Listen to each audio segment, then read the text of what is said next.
আমরা নিজেরা মুসলিম, মুসলিম ঘরে জন্মেছি, মুসলমান ঘরে বড় হয়েছি, আমাদের নামাজ আদব কায়দা সব আমাদের বেশিরভাগই মানুষের জানা। কিন্তু যারা দুর্ভাগ্য নিয়ে জন্মেছে, যারা ইসলাম নিয়ে জন্মায়নি, তাদেরও দাওয়াতে ইসলাম অর্থাৎ ইসলামের দাওয়াত দিয়ে তাদের মধ্যে নিয়ত ঈমান নিয়ে আসলে এটা আল্লাহ তাআলাকে খুশি করা হবে। আমাকে সাম্প্রদায়িক বলা মূর্খ যারা তারা বলে।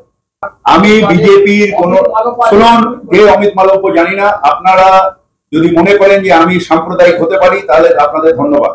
আপনার মনে হয় যে আমি সাম্প্রদায়িক হতে পারি, ইয়েস অর নো চেঁচিয়ে নো। সুতরাং বিজেপি কি করছে, ও হেগে গেলে ওর হাগাতে আমি পা দেবো, নো কোশ্চেন্স। আমি আমার নিজের ধর্ম মানি, আমি দুর্গা পুজো করি, কালী পুজো করি। আমাকে সাম্প্রদায়িক বলা মূর্খ যারা তারা বলে। আমি এক বাপের বলছি, যদি এক বাপের পয়দা হবে জবাব তুমি দেবে, জবাব তোমাকে দিতে হবে। আর তা নাহলে হাই করে তোমাকে টেনে আনবো, সিবিআই তো তোমাকে ফের তুলবে। আজকে আবার বলছে মিডিয়াকে বলছে যে তোমরা বলো আমি কি সাম্প্রদায়িক, আমি তো দুর্গা পুজো করি, আমি তো কালী পুজো করি। আমি ফিরাদ হাকিমকে বলতে চাই, অত যদি বাপের বেটা হবে তাহলে ওই সভাতে কেন বললে না আমি দুর্গা পুজো করি, আমি কালী পুজো করি? পিঠের চামড়াটা কি করে থাকতো আমি দেখতাম। আজ বাংলার এই কুলাঙ্গার এই ফিরাদ হাকিম যে কলঙ্কিত করলো, বাংলার কলকাতার মেয়র হিসেবে কলঙ্কিত করলো, এই লোকটিকে এই যে কলকাতার মেয়রের চেয়ারে বসে আছে, যে চেয়ারে সুভাষচন্দ্র বোস বসেছিল, সেই চেয়ারে বসার যোগ্যতা ও হারিয়ে ফেলেছে। দাওয়াত দিতে হবে, ইসলাম করতে হবে। ওয়াই? কোন রাজ্যে বাস করছি আমরা? পাকিস্তানে বাস করছি আমরা কি বাংলাদেশে বাস করছি? এই লোকটি এর আগে বলেছিল যে মেটা বলছে গাড়ি নিচ্ছে মিনি পাকিস্তান। এই লোকটি সত্যি করে যদি অবাগা হতে হয় তাহলে এই লোকটি অবাগা, কারণ এই লোকটি একদিনের হলেও জেল খেটেছিল, সারদানা একদিনের জন্য জেল কেটেছিল। আজকে বিধর্মীরা তারা অবাগা না, এই কুলাঙ্গার, এই বাংলার কুলাঙ্গার, এই বাংলার এই কলকাতার মেয়র, এই লোকটি অবাগা, কারণ এই লোকটি ইসলামের কলঙ্ক, এই লোকটি মুসলমানের কলঙ্ক। যারা ইসলামে জন্মগ্রহণ করেনি দুর্ভাগ্য, তাহলে ওর মা সনাতনীতে জন্মগ্রহণ করেছে সেও দুর্ভাগ্য, মুখ্যমন্ত্রী মমতা ব্যানার্জি সেও দুর্ভাগ্য, অভিষেক ব্যানার্জি সেও দুর্ভাগ্য, বাংলার বুকে যত মন্ত্রী আছে সবাই দুর্ভাগ্য। আজকে ও পিঠ বাঁচানোর জন্য, এই হারামজাদা মেয়র সে নিজের পিঠ বাঁচানোর জন্য আজকে সাংবাদিক সম্মেলনে জোর করে বলাচ্ছে আমি কি সাম্প্রদায়িক, আমি কি সাম্প্রদায়িক। যেমন এর আগে বলেছিল ইডি সিবিআই যখন ওর বাড়ি রেড করলো তখন বলছে কি আমি কি ঠিক, আমি কি চোর, আমি কি চোর।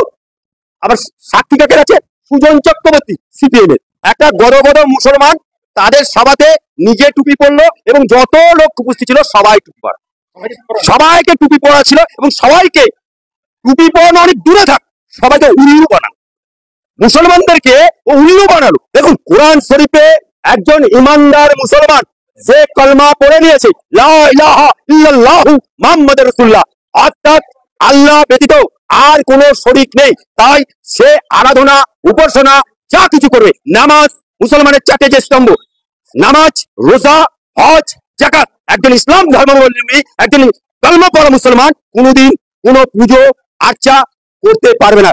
সেই জন্য নামাজের সময় কোনো আকার থাকে না, কোনো টোটালটা ইসলাম বলছে নিরাকার, সেই নিরাকারের উপাসনা নামাজ পড়তে হয়। আবার ওর মেয়ে রাস্তায় বেরোচ্ছে, ওর মেয়ে বলছে আমি রাস্তায় বেরোচ্ছি, আমাকে চোরের মেয়ে বলছে। চোরের আবার বড় গলা। আজকে কোরআন শরীফে পরিষ্কার বলছে সুদ খাওয়া হারাম, ঘুষ খাওয়া হারাম, এবং যারা ঘুষ নেবে তারা ইসলাম ধর্ম অনুযায়ী বলছি তারা স্বর্গে যাবে না, নরকে যাবে, অর্থাৎ ইসলামের শরীয়ত অনুযায়ী তারা জান্নাতে যাবে না, তারা জান্নাতে যেতে পারবে না, তারা নরকে যাবে, জাহান্নামে যাবে। তাই এই হারামজাদা যে গেঞ্জি পরে টাকা নিয়ে একদিনের জন্য হলো সারদা আদালতে জেল খেটেছে, সেই যে টাকা নেওয়া সারা বাংলা দেখেছে। আর আজকে যে লোকটি আজকে কলকাতার মেয়র হিসেবে সারা রাজাবাজা, গলুতলা, পার্ক সার্কাস, বেনিয়াপুকুর থেকে শুরু করে গার্ডেন যত বেআইনি বাড়ি হচ্ছে সব তোলা যাচ্ছে কোথা? ওই হারামজাদা মেয়রের কাছে। আজকে যে যত এই যে হকার, আজকে রাজাবাজার থেকে আরম্ভ করে ক্যানিং স্ট্রিট থেকে আরম্ভ করে পার্ক স্ট্রিট থেকে শুরু করে নিউ মার্কেট থেকে শুরু করে যত বেআইনি হকার, 2 কোটির ওপরে যে টাকা তোলা হয় সমস্ত টাকার ভাগ কি পাও না?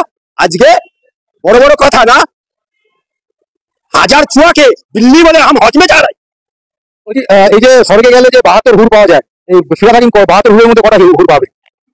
দেখুন আমি তো মরার পরে কি হবে ফিরাদ হাকিমকে মানে ডান্ডা লোহার রড দিয়ে পেটাবে না হুড়ের কাছে পাঠাবে, সেটা উপরওয়ালাই জানে, বিচার উপরওয়ালাই করবে। যে ফিরাদ হাকিমকে, আসল কথা ফিরাদ হাকিম মরলে পরে ওকে চিতাই দেবে না কবরে দেবে, সেটা আগে বড় চিন্তা করতে হবে। ও মালটা তো ধোঁয়া ছিল, মালটা তো ধোঁয়া ছিল, তোকে কি করবে, চিতাই দেবে না কবরে দেবে? মা হচ্ছে সনাতনী হিন্দু, বাপ হচ্ছে মুসলমান, তাহলে কি অর্ধেক কেটে নেবে নাকি? অর্ধেক কবরে দেবে, অর্ধেক চিতাই যাবে। আপনি বলছেন ও চিতায় যাবে না কবরে যাবে, ও বলছে আমি মুখ্যমন্ত্রীর পদে যাবো। ও নিজেকে মমতার বিকল্প হিসেবে তো দেখছে, যার জন্য তো একটা বার্তা দেওয়ার চেষ্টা করছে সংখ্যালঘু ভোটকে, যে সংখ্যালঘু ভোটের উপর তৃণমূল জিতেছে। দেখুন এ মালটা তৃণমূলে থাকবে কিনা তার ঠিক নেই। হ্যাঁ, অলরেডি অভিষেক সাথে লেগে গেছে, ফাটামাটা লেগে গেছে। এই মালটা, এই মালটা, এই ফিরাদ হাকিম যার মা সনাতনী, এই ফিরাদ হাকিম যখন কংগ্রেস করতো, কংগ্রেসের মমতা ব্যানার্জি ওকে টিকিট দেয়নি বলে সেই সময় মমতা ব্যানার্জির বাড়ি আক্রমণ করেছিল, তারপরে ওকে কাউন্সিলরের টিকিট দিয়েছিল। তা যে লোকটা অল টাইম লুটেরা বাহিনী চলে সন্ত্রাস বাহিনী নিয়ে চলে, তাকে বাংলার মানে মুখ্যমন্ত্রী দেখবে, খেয়ে দিয়ে কাজ করেনি, আগামী দিনে ও জিতবে কি জিতবে না, ওকে টিকিট পাবে কি পাবে না তার ঠিক নেই, তা ও আবার বড় বড় মুখ্যমন্ত্রীর স্বপ্ন দেখছে। মুসলমান ধর্মের ধর্ম প্রচার করে মৌলানা, ইমাম, কারি, এরা ধর্ম প্রচারক, অর্থাৎ এরা ধর্মগুরু। সে জায়গায় ফিরাদ হাকিম কোনো ধর্মগুরু না, ও মৌলানা না, কোনো ইমাম না, কোনো মুয়াজ্জিন না, কোনো কারি না, কোনো হাফেজ না, সুতরাং উনি ধর্মগুরু কি করে হয়? আর উনি রাজনীতি করতে এসছে, রাজনীতির ময়দানে উনি ধর্মের কথা বলছে, অর্থাৎ অর্থাৎ উনি স্থান কাল পাত্র বুঝে উনি কথা বলেন। আর যদি ধর্মপ্রচারই করতে হয় তাহলে উনি রাজনীতি ছেড়ে সমস্ত কিছু পদে ইস্তফা দিয়ে উনি বাংলাদেশে চলে যাক, আফগানিস্তানে চলে যাক, পাকিস্তানে চলে যাক, সেখানে গিয়ে উনি ধর্মপ্রচার করুক, যা খুশি করুক, আমরা এতে কর্ণপাত করবো না। মমতা ব্যানার্জি যে ওদের নেত্রী, সে গত মুসলমান দেখলে সেখানে বলে আল্লাহর কসম, আবার হিন্দু দেখলে হিন্দু পাড়ায় তখন বলে আমি সাত্বিক ব্রাহ্মণ। ওর নেত্রী যদি এরকম কথা বলে, তা বাঁশ যেমন ঝাড়ও তেমন।